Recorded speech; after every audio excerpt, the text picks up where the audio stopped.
Good morning. My name is Glen Blair, and I'm the 4-H coordinator here in Walton County. And I work with the young people here in Walton County. I work for the University of Georgia College of Agriculture and Environmental Science, and we also work for the county. We're funded partly by the university and partly by the county. And we want to tell you a little bit about what we're doing this month. In all the 5th grade classes, we are talking about poultry and egg science, and we are explaining to the children in the 5th grade classes about chickens and when they start laying eggs, and then a little bit about how they grade eggs. And all this ties into another program that we have, which is poultry judging. And I start out my class work by showing the young people a carton of eggs, and I tell them that we have a very exciting demonstration for them today.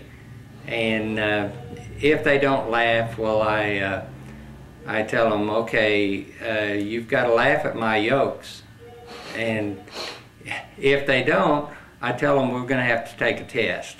So then we get a little bit into eggs and about the chickens, and we try and teach the young people that where the eggs come from. And when the chicken is hatched, it has to grow until it's about 22 weeks old before it can start laying eggs. Then it'll lay 1 egg a day for about 250 days. And then after about 250 days, that chicken has worn its body out, and it will go into what they call a molt. And the molt is where the chicken loses its feathers and it starts rejuvenating its body for about 3 to 6 weeks, and then it'll start laying again. But we go into a little bit about how they grade eggs, and all the cartons of eggs will have this little shield on it which says USDA grade A. And all the eggs in the grocery store will have that shield on it. That means that the United States Department of Agriculture sets a standard for what a grade A egg is. And all of this brings us about to some other things about eggs, and we try and teach the kids about eggs and the difference in the white eggs and the brown eggs. There's really no difference in the nutritional value in a white egg and a brown egg. It just comes from a different colored chicken, a different breed of chicken. The darker chickens usually lay the brown eggs, and the white chickens usually lay the white eggs. And that is the main difference in the eggs. And when one of the things that the young people learn in poultry judging, which 4-H offers, is they grade the external part of the egg, and that is, are there any defects on the egg? If there's no defects on the egg, then it can be a grade A egg. If there are defects, such as a calcium deposit or dirty or something, then they have to grade that egg down, and it can't be sold as a grade A egg. Then the other thing is they also learn to candle eggs. And candling is where they have a bright light that shines into the egg. It's almost like an X-ray, and they can see if there's any defects inside that egg. And I have a candler here this morning, and we'll take a look at it. And it just has a bright light, and when you shine that light, we actually have a dark room where they're working with this, and you can actually see inside that egg with that light shining on it. And they swirl it around until they can see the internal part of that egg. If they find that there is a defect on the inside of the egg, it can't be sold for human consumption. It has to be sold to a plant that maybe dehydrates those and uses it in cat or dog food. Another part of the competition is they will look at broken out eggs. And we have a sample of some broken out eggs here, and they can determine what is a fresh egg.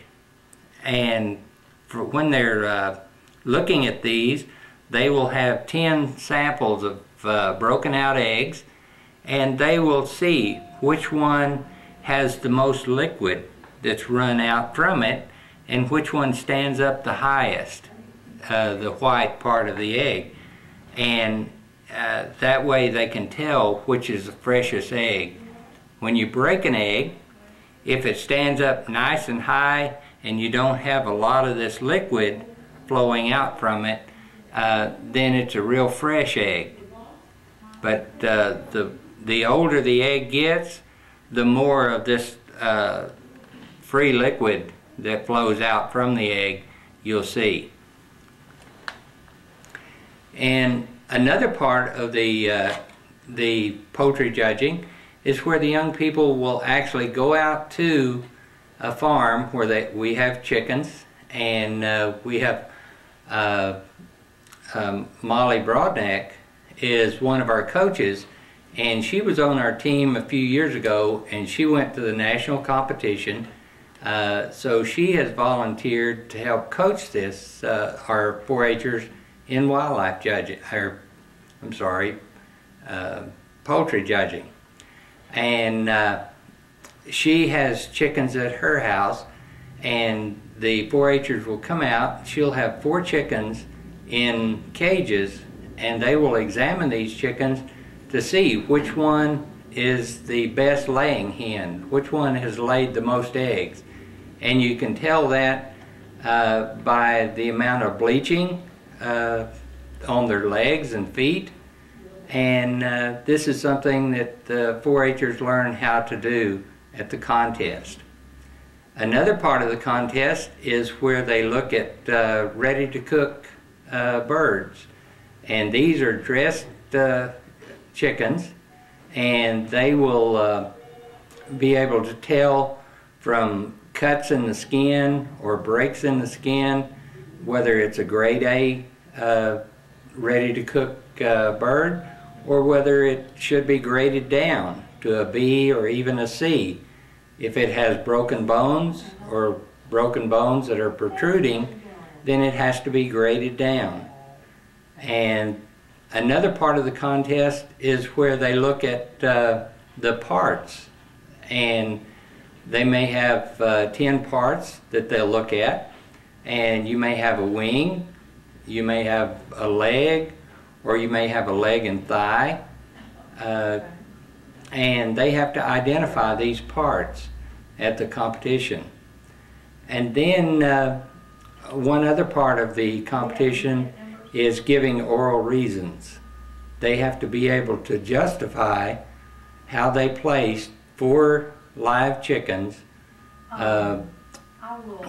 which one was first and which one was the second, third, and fourth, and why. So they have to have some public speaking that they learn in this competition, along with all the knowledge that they get about chickens and poultry products. This is just one of the many programs that we have in 4-H, and if you're interested in finding out more about poultry judging or any of the 4-H projects that we have, you can give us a call at the 4-H office, and our number is 770-267-1324. And again, my name is Glen Blair, and I'm the 4-H coordinator here in Walton County with the College of Agriculture and Environmental Science.